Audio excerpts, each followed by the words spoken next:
बच्चा बोल रहा है कि हम भयभीत हो जाते हैं, हम शोकित हो जाते हैं, हम आगे, ये नकारात्मक सोच ही तो है। क्यों है? क्योंकि आधार नहीं है।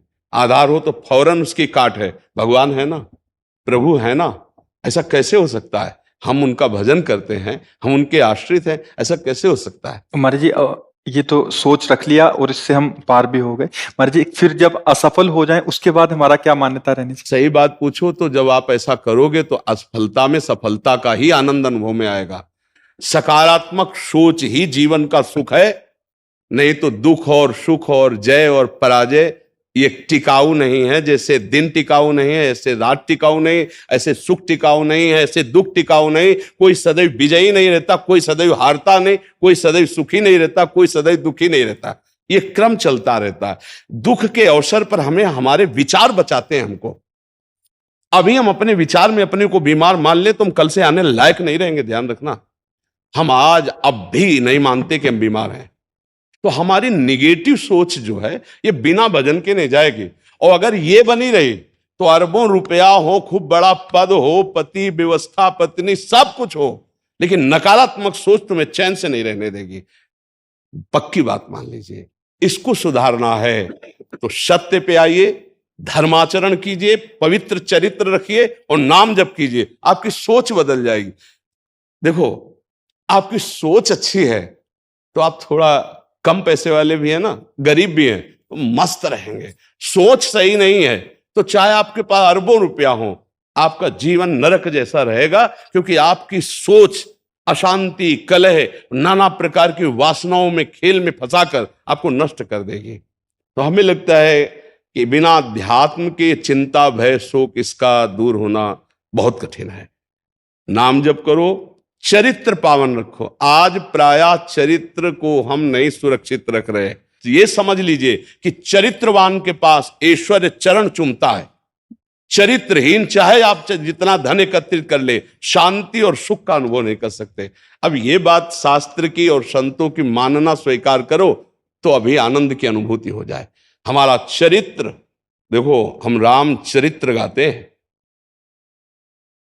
राम जी रघुवंश में प्रकट हुए और रावण उत्तम कुल पुलस्त करनाती, ब्राह्मणत्व उत्तम कुल पुलस्त करनाती, लेकिन चरित्रहीन हो गया तो राक्षस कहा गया। समझ रहे? चरित्र गाते हम, राम चरित्र गाते हैं। मां केवल अंतर है नहीं, वही बड़ी रा उसमें भी लगी हुई है। रा मां वही भगवद अंश है, जय विजय और कोई दूसरा नहीं है। ये लीला करके दिखाया कि एक चरित्रहीन हो गया तो राक्षस है, चरित्रवान वही भगवान। सब में भगवान है, वही अब लीला कर रहे। देखो, हम अपने चरित्र को पावन रखें, हम धर्म से चले, नाम जप करें, तो अब कहीं भी आपके अंदर नकारात्मक भाव आपको परास्त नहीं कर सकता।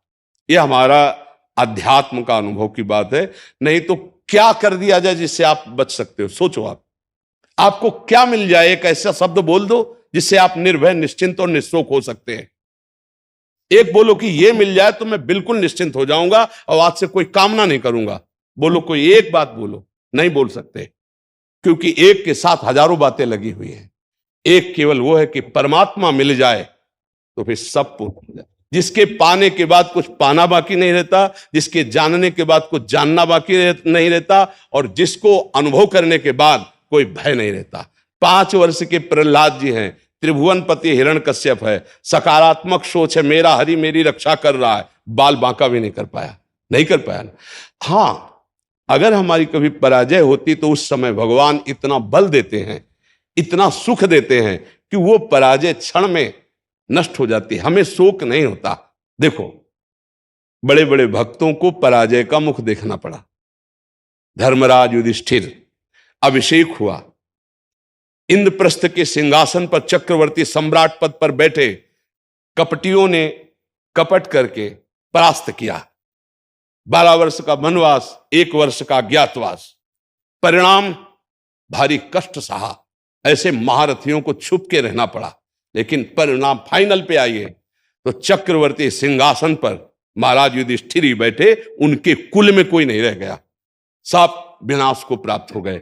तो हमें लगता है धर्माचरण, भगवद आश्रय, पराजय कभी होती भी है तो वो विजय की ही आशा पुष्ट करती है, और भगवान इतना बल देते हैं कि पराजय उसे दुख नहीं दे पाती है। तो इसलिए हमें नाम जप करना चाहिए, भगवद आश्रित होकर के अध्यात्म को समझना चाहिए।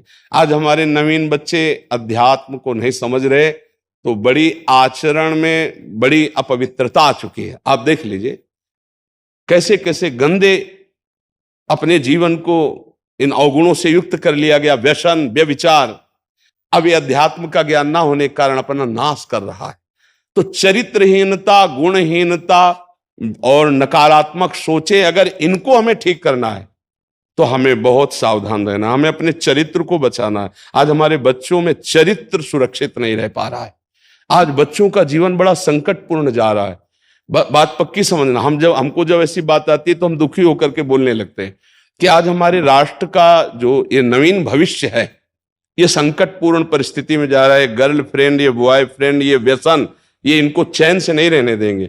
नवीन नवीन अवस्था के बच्चे हैं, जब गंदे आचरणों में फंस जाते हैं, अब उनको ब्लैकमेल किया जाता है। वो अपने माँ बाप से बता नहीं सकते कि दूसरे से कहने घुटते रहते हैं, और अगर ज्यादा घुटन आ गई तो अपने आप को। तो इसलिए हमें लगता है अध्यात्म को समझा जाए और नाम जप करते हुए चरित्र पावन रखा जाए। आपका इसमें कोई संशय? हाँ, आप अच्छे आचरण वाले बने, खूब नाम जप करें और धैर्यपूर्वक विश्वास रखें कि भगवान मेरे साथ हैं। अगर कभी ऐसी हार या पराजय या दुख आता है तो हम उसको सहने के लिए धैर्यवान रहें। हम उसमें इतना निगेटिव न सोच जाए कि हमारा जीवन से ही निराशा हो जाए। आज हमारे बच्चों में बहुत जल्दी इतना सोचने की क्षमता आ गई है कि अब तो यार जीवन किस काम का। कहीं कोई ब्लैकमेल कर रहा तो जीवन, अरे हमें लड़ना है।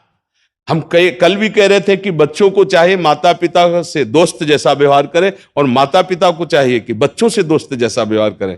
दोनों आमने सामने बैठकर उनके हृदय की बात को जानें और उनको दोस्त की तरह सपोर्ट करें, तो आगे बढ़ सकते हैं, वो दलदल में फंसे हुए निकल सकते हैं। नहीं तो कई ऐसे गंदे बच्चे होते हैं जो अच्छे बच्चों को अपने विषय जाल में फंसा करके उनके जीवन को बर्बाद करते हैं। बकाया नकारात्मक सोच के लिए नाम जप बहुत जरूरी है। चाहे आप स्त्री हो, चाहे पुरुष हो, चाहे गृहस्थ हो, चाहे विरक्त हो, जब तक नाम जप नहीं करोगे, आचरण पवित्र नहीं रखोगे, तो वास्तविक सुख का अनुभव नहीं होगा। नाम जप बहुत आवश्यक, इसलिए हम सबसे प्रार्थना करते हैं नाम जप करो, शराब मत पियो, मांस मत खाओ, पराई माता बहनों की तरफ गंदी दृष्टि से मत देखो, गंदे आचरण मत करो। ये मनुष्य जीवन ऐसे गंदी बातों के लिए नहीं मिला। गृहस्थी में हो तो धर्माचरण करते हुए धर्म पूर्वक विषय भोगो और नाम जप करो, भगवान को प्राप्त हो। जी।